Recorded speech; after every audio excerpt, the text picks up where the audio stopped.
ভিন্ন স্বাদের বাংলা সাহিত্যের কিছু গল্প দিয়ে সাজানো এই নিবেদন। ভিন্ন স্বাদের বাংলা গল্পের ঝুলি।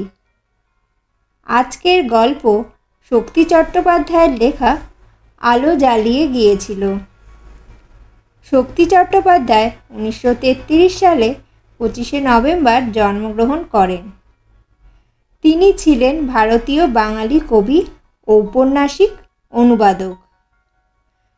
তিনি জীবনানন্দ উত্তর যুগের বাংলা সাহিত্যের একজন প্রধান আধুনিক কবি হিসেবে বিবেচিত। বিংশ শতাব্দীর শেষভাগে তিনি বিশেষভাবে পরিচিত এবং আলোচিত ছিলেন।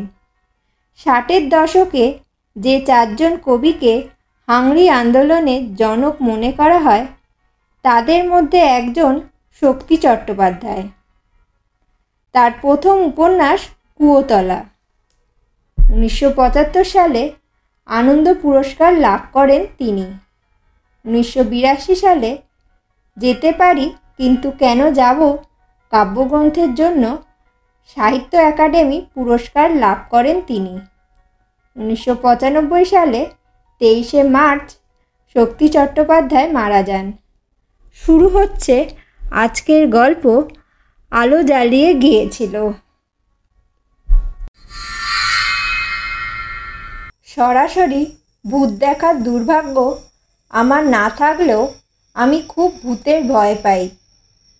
যে ঘটনার কথা বলছি সেটা এই কয়েকদিন আগের।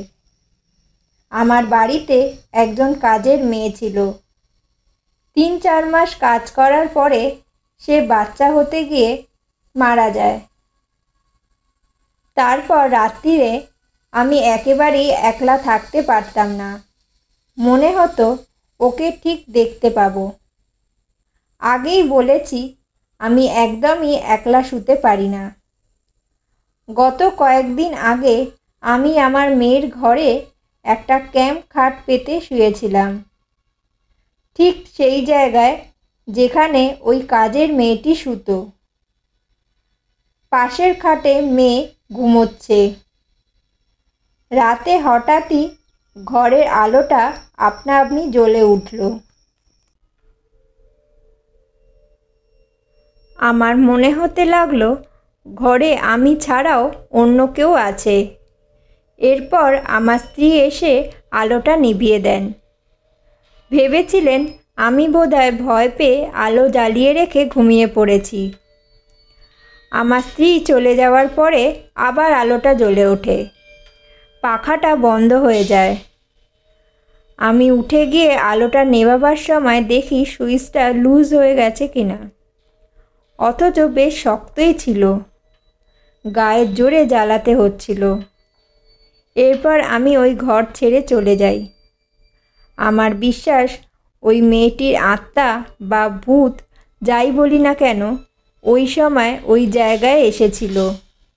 ওর জায়গায় আমাকে শুয়ে থাকতে দেখে নানাভাবে আমাকে বিরক্ত করছিল যাতে জায়গাটা ছেড়ে দিই। তবে ওই ঘরে শোয়ার কথা ভাবতেই পারিনি।